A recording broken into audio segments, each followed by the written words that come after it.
Hello again, everyone. Welcome back to Dick Move the Game. The Banner Saga. I had to take a few minutes break to cool off. When games piss me off, I don't lose it. My blood just boils, and I have to take a break. If the game had a traditional save system. Now, I couldn't reload that because that's so far back that I made that choice, so I can't really do that. But I seriously would have considered it. I admit I don't like it when characters have the potential of dying. At the same time, I would prefer that through battle, although in this game that would be very common. I kind of feel like you have to have made a mistake then and there kind of thing. Kind of like in Dungeons and Dragons. If you stupidly walked into the obvious room that the floor was an illusion and you fall into acid, stupid move. But it's not the kind of thing where you end up dying simply because you chose to take the adventure in the first place, which is kind of what this was. I am pissed off about that. Dick move game. Dick move. And maybe it's my paranoia speaking, but I definitely have the feeling that no matter what the options I chose, I would be screwed either way. Right now, it's like, I feel like I should have definitely worked with Eckel, as crazy as that bastard was. Because he certainly hasn't done anything since he joined the caravan, and I kind of think that he's now going to be joining the party as a potential character to go after Onef. I feel kind of good that I haven't maxed out Egil. I'm kind of glad that I didn't spend the extra... did I? I think I might have. I don't know. I can't remember. I think that Oddleif needed some more renown to go up a level. I mean, she had enough to go up a level, and I wasn't able to do it. I can't remember. But, I'm not happy about this. And, of course, Alette is missing. So I had to put Onef... I had to put Mogan in the lineup and Ivan as well. Hogan, he's sitting on the... He's protecting his kids.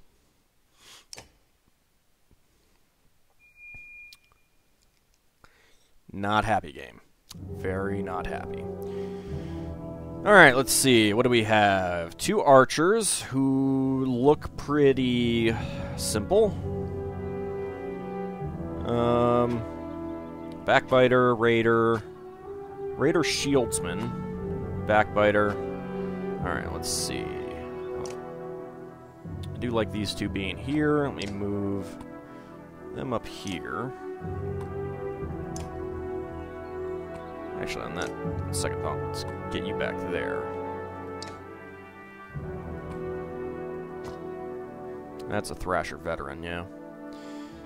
Alright, let's go.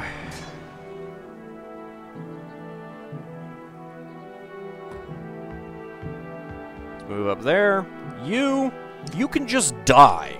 Just right off the bat, die. Thank you.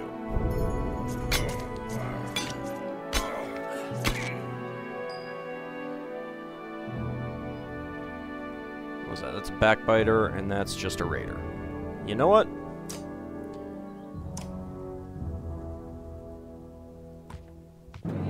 Let's get you up close. Let's see if we can do 5 damage to you. Or we're going to do 2 armor damage to you. Let's,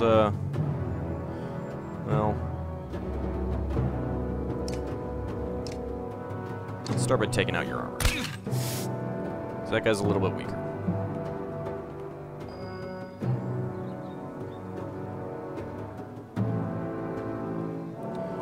Alright, Rook, let's move you up here. You. Do some pretty significant damage to his armor. Thank you.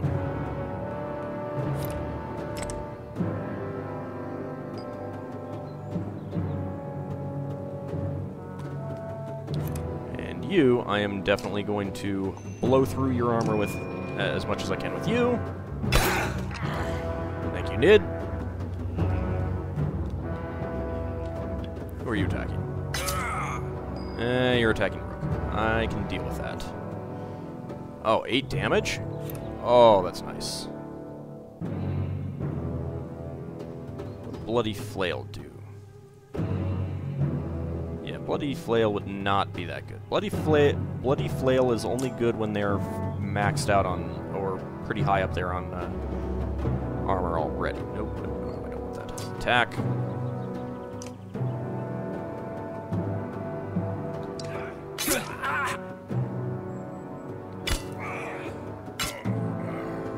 Okay, that's okay. Deal with that.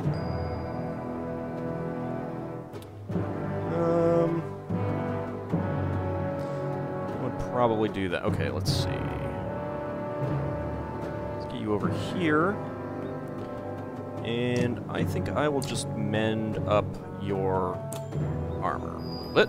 There we go.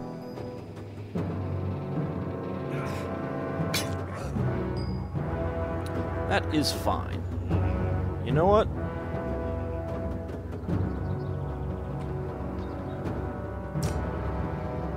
I want you to die as well. Thank you!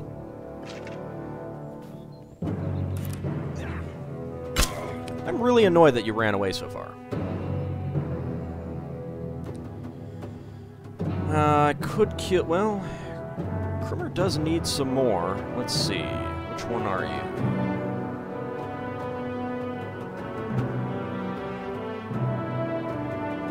All the way back there. Okay.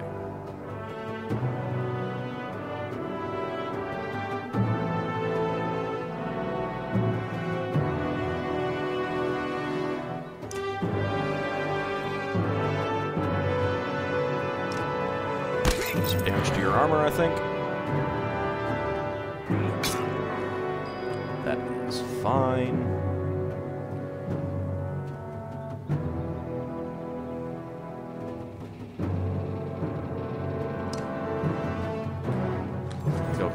Here. Let's see. Whose armor would be best to take out? Yours, I think. And we'll use some extra willpower to do more. Very nice. Ha! Deflected. Alright, I would kind of like to get him that kill if possible. What, Alright, that would use up some of his willpower. That's fine. Here. Let's see. Alright.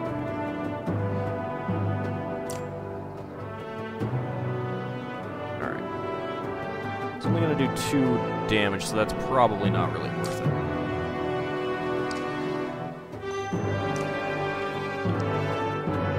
Let's do some damage to your armor.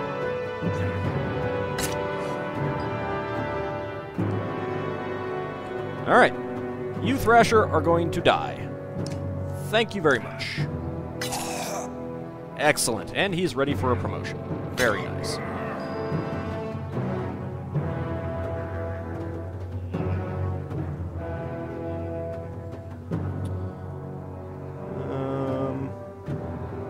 You are really not looking so hot there, Krimmer.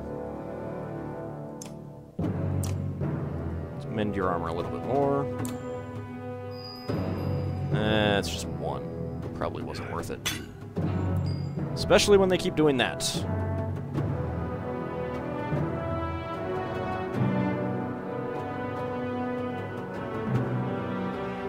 I kind of put you in a bad place.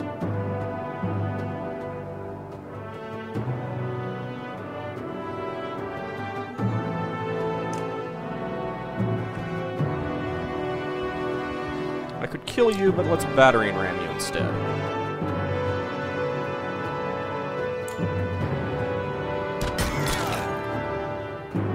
Of course, that did a little bit to Krimmer there. Less than good. Okay, you are down to 2, so you cannot do much at all. So your best bet right now is to do a lot of armor damage, if possible.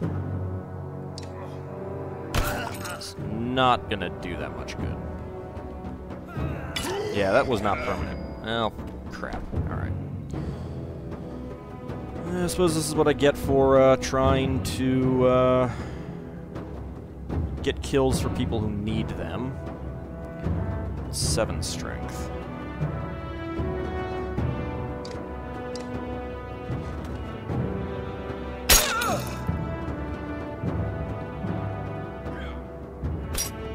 Ha! Deflected. Alright, let's see.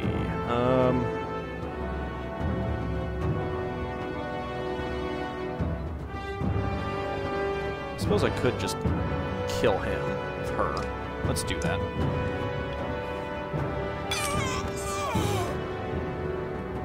There we go, and coming in close. Ow! Holy crap. That's not good. On the other hand,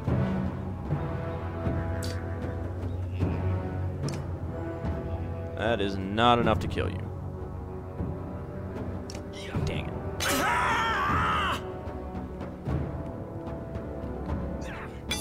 Yep, she's down.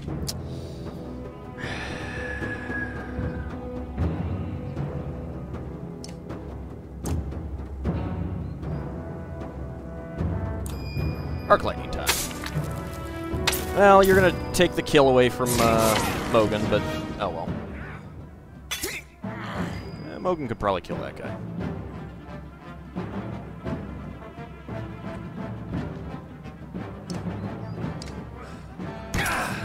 Maybe we'll get that guy killed by Mogan as well. And 3 armor damage on him, that is fine. Take out his armor.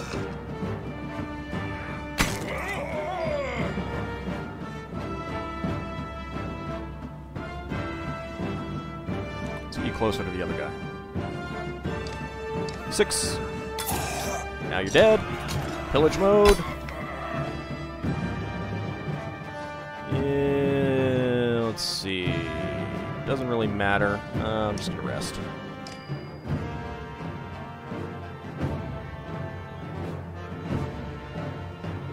Just gonna rest. Just gonna rest. There we go.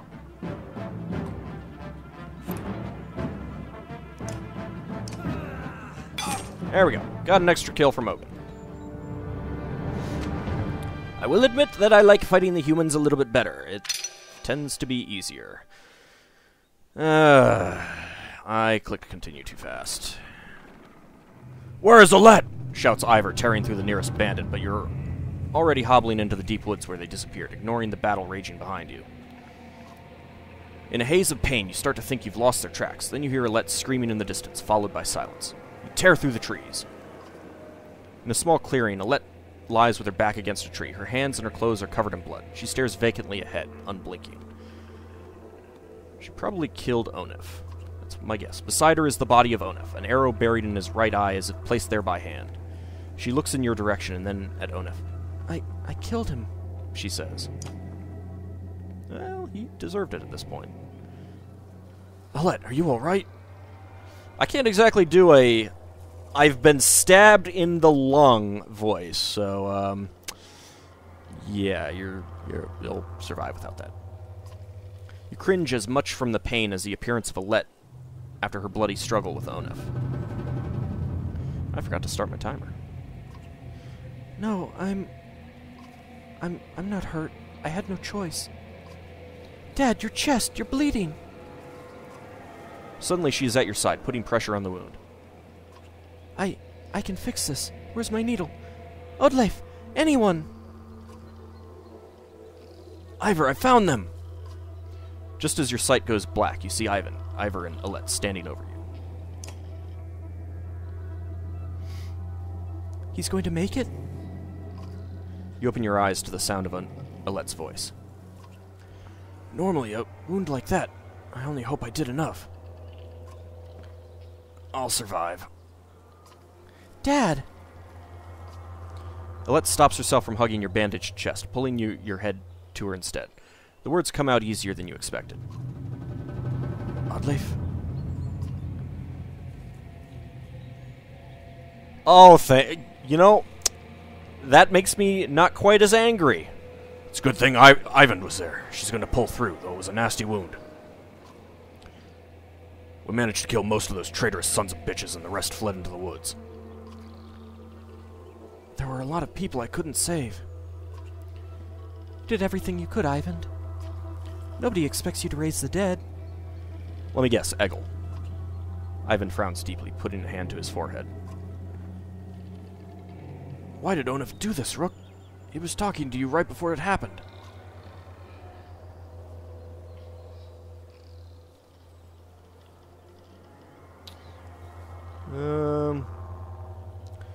Yeah, let's go with he had been planning it all along. I think that much is clear. Echo killed a good half-dozen of Onuf's men by himself. He told me Onuf was running Frostfeller the whole time. Oh, you gotta be kidding me. He left Frostfeller behind when he saw a better opportunity. Guess that relationship is over. Echo was always just the barking dog you put in the yard to find out who your enemies are. It was no accident Onuf went after those of us from Skogr. He must have thought with us gone, he'd take the banner and the rest would fall in line. Or worse, they'd take all the supplies for themselves and leave the rest as dredge bait. We have to be more careful. We can't just let anyone join the caravan anymore.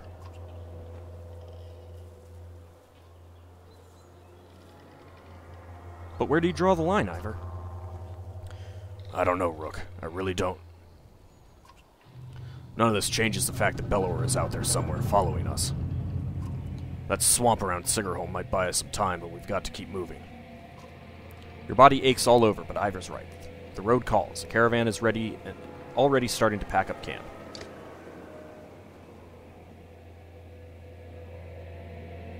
Yeah, I'm guessing that Ekkel is joining. Why the hell didn't you say something in the first place, Ekkel? Now I'm thinking about what he has said in the past. Look who it is, still not dead. How are things, Rook? I can never guess with you, Ekkel. I heard you helped drive off the traitors when Onuf attacked us. And it leaves me always wondering, what's your deal? I'm not so hard to understand. Why don't you try asking instead of telling?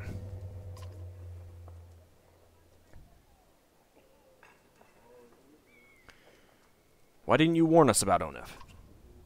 Didn't I? How many times did I have to call him a traitor before you got the message? Yeah, well, there's a difference between calling him a traitor to you and calling him an actual traitor. What do you want me to say? Watch out, Onuf's going to murder your whole family? He didn't fill me in on the details. He was always like that. In fact, I wouldn't be surprised if he tried to convince you to off me. But listen, I don't need to know, so keep it to yourself. Why did you stick with him? I don't know, Rook. Family makes you do weird things. You know what the worst part is? We became kin when he married my sister. She died of a fever one night. But she didn't. She wasn't sick. He killed her. I didn't know why he did it. Maybe he just felt like it. You know, see, if you had told us this, then maybe I would have believed you that he was a traitor. I was so furious. I got so angry that I wanted him to beg. I could kill him without a second thought, but that wasn't enough. I wanted him to feel sick about it, puke his guts out.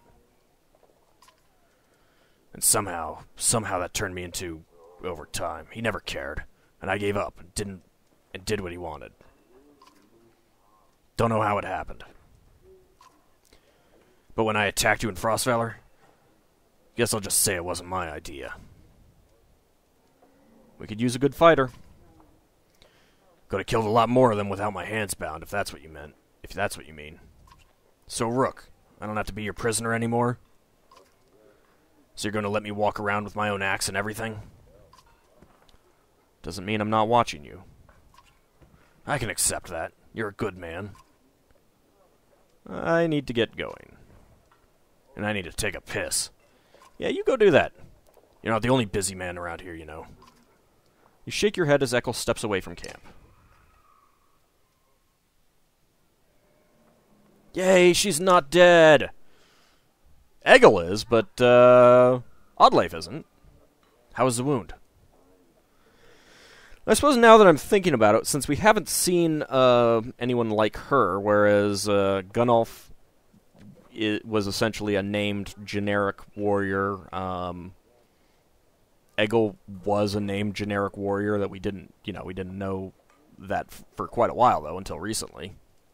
At least I don't think we've seen anyone like him. You notice Oddlife wince as she rises to greet you. It's doing a lot better. When I saw it happen, I thought, for sure. Well, I'm really glad you're... You would have missed me, Rook? She smiles. Without Ivan, that's all you could have done. Instead, you'll have to put up with my crap a little longer. I can deal with that. It still aches like you wouldn't believe, though. Oh, maybe you would. Heard you took a stabbing yourself. I guess things could have gone worse. Well, Egil is dead. How are you doing? I'm doing all right. Sometimes it's lonely since my husband died. You know, chieftain. It's kind of a shame that his parents never named him. I guess I'd say it's more like being alone, even surrounded by all these people. Not like I don't have enough to worry about, though. I'm glad to have a let around. And you, Rook. What do you think about the caravan? You mean, should we start kicking people out? That's a tough one. Usually I'd be the first to give you a dirty look for suggesting it. On the other hand, I got a sword in my back. Oddlife thinks for a long moment before sighing. Normally you put these in italics, game. Don't send anyone away. Just make sure nothing happens to Alette. I like that advice. Okay, thanks. I'll take you up on that. You know, you're welcome to keep me company. When I'm a little more awake. I mean, I'll talk to you later.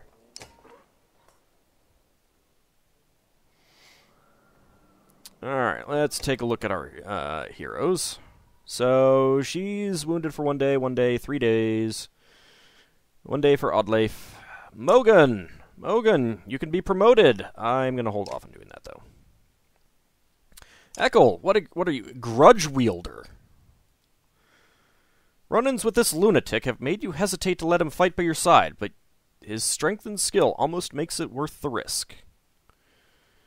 10 and 11 already at rank 1. That is pretty good. Guts. Egil leaps to great heights before bringing down his axe on the enemy, causing all units adjacent to him to be knocked back, friend or foe. Affected units take normal strength damage plus 1 strength damage for each space they are pushed. So, knocks back all units up to 2 spaces, 3 spaces, 4 spaces. Seems like you would have been better. You would have been a good Varl. And he's also got shield wall. Okay. Alright. Well, let's see. Let's put you in the lineup. And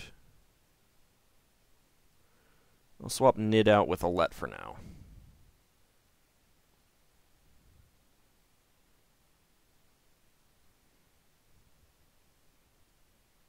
I'm tempted to take Krummer out, though, for now. Who knows? Well, just in case we get into anything, we'll put Mogan in. He at least... Well, let's see. How much would it cost to promote him? 10. So I don't have enough anyway. Well. Let's go ahead and leave. We only have 5 days worth of supplies.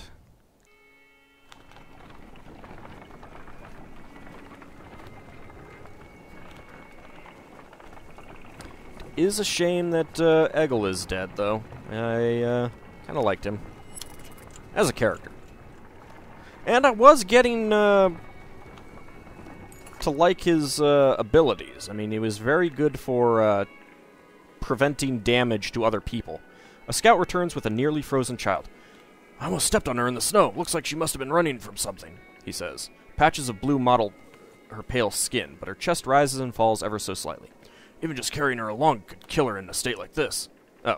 Even just carrying her along could kill her in a state like this, says a woman. We could be in danger here, points out another.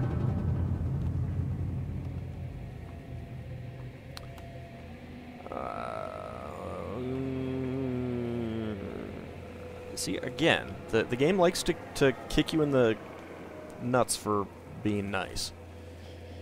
Stop the caravan and rest and tend to the girl. As the caravan's tents rise, a fire is built beside the girl, who is covered in furs and ointments. Progress is slow, but soon you see the girl alive enough to swallow water and some heated broth. When you awake the next day, a healer tells you the girl should be fine in time. Good. And it looks like there's a village here, so we can blow some of our very little renown, which would be nice to use on leveling up Mogan, but I don't think we're going to be doing that.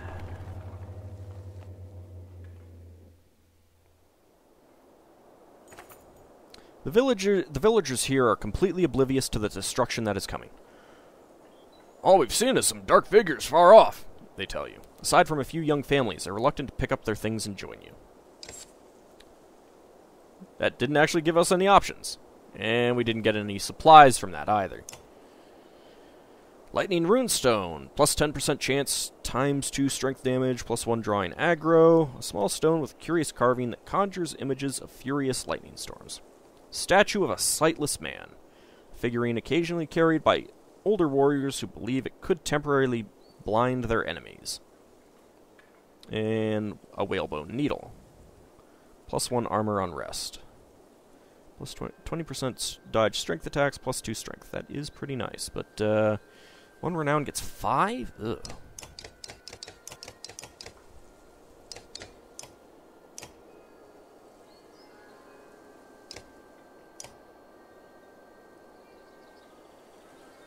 I'll probably get 8 renown or so in the next battle, so let's go with that. Let's go ahead and leave.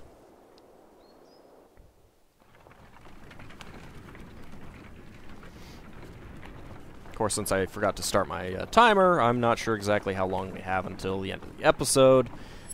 But we might have another battle, at which point I will call that the end of the episode, I think. Unless we get to maybe another rune's Godstone. An old man sits astride an overgrown portion of the trail.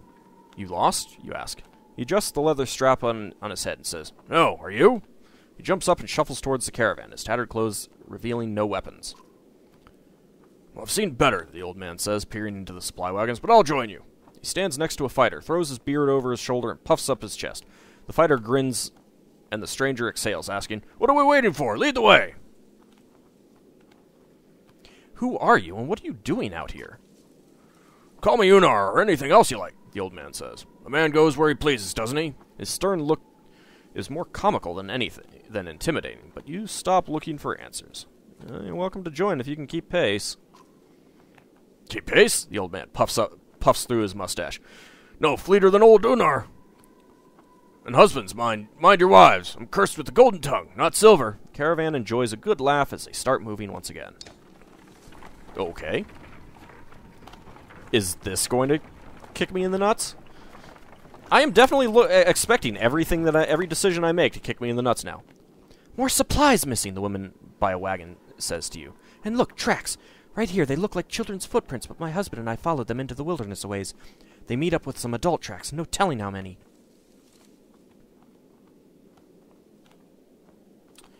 Send scouts to look for anyone following you. Oh. You round up some volunteers who depart quietly. They return that evening with reports of a few tracks that ultimately lead nowhere. Someone may be trying to hide their tracks, but you don't have time to continue the search. God damn it, game. I don't have enough supplies.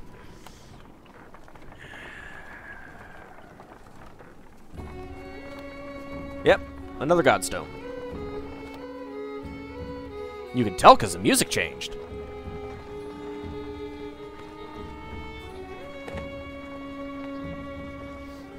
That is a really bad-looking stump there.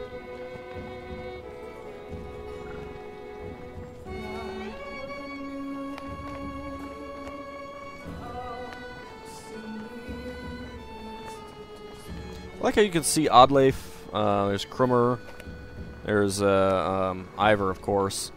I don't see Ubin, though. The imposing Godstone of Bjorolf approaches. His severe visage makes it look like he's watching you even now.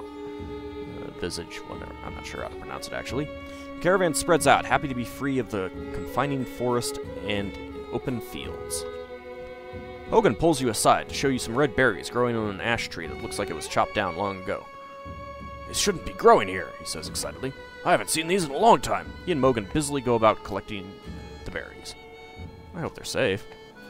In fact, in honor of Bjorulf, some of the caravan crack kegs of mead and wine before anyone can stop them. To the only god that matters, They shout. Everyone drinks, and you're glad for the merriment that has swept over the caravan. Let's inspect the godstone. Hey, look, we're up to weak morale. I'm sure that's not going to last at all. You look up at the godstone. Bjorulf's head surrounded by images of casks and drinking horns. Though he was always depicted as being stern, Bjorulf was one of the most popular gods of men in Varl, the one who taught them how to brew. It seems like more than coincidence that the long fields around Bjorulf's stone have always been excellent for growing anything you could need for a good drink. Let's join Hogan in collecting berries. What exactly are these, you ask Hogan? When I would travel to Borsgard with my father, sometimes he'd buy us a few of these, Hogan replies. Couldn't be a luckier find. See for yourself. You try one, and you can feel energy returning to your tired limbs. Not taking a few more would be a wasted opportunity, you figure. As the hour becomes late, the caravan is eventually ready to get back on the road. The day by Bjorulf's stone is one of the few memories that hasn't been tarnished by the specter of bad fortune, you think to yourself. Tistelberry, huh?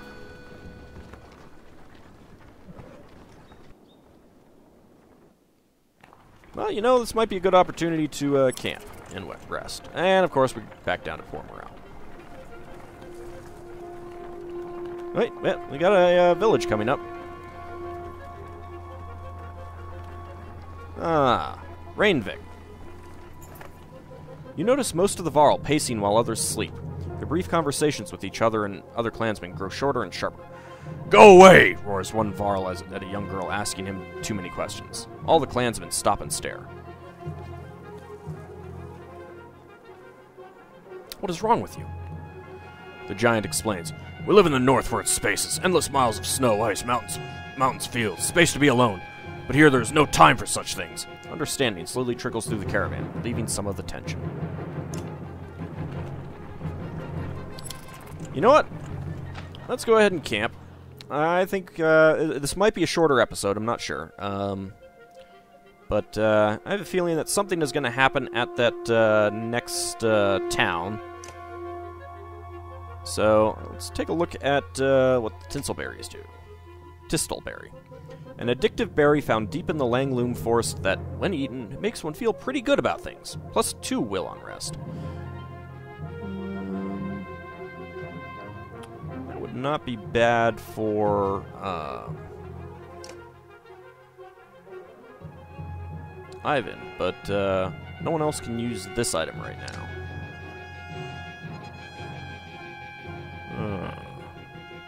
I have to upgrade someone before I can use that. So, who else would be good with this? I guess Nid for now. We'll do that. I like this music, but this music is one of the reasons why I'm suspecting that something bad is going to happen in the next, at the next town. Let's take a quick look at the map before we end the episode.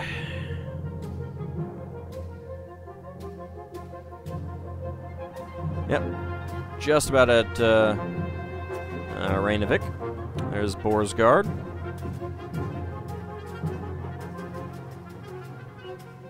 Not sure which way we're going to be going from there. And I am really disappointed that we have not traveled very far at all. I am really disappointed that we did not meet up with Juno there at Sigerholm.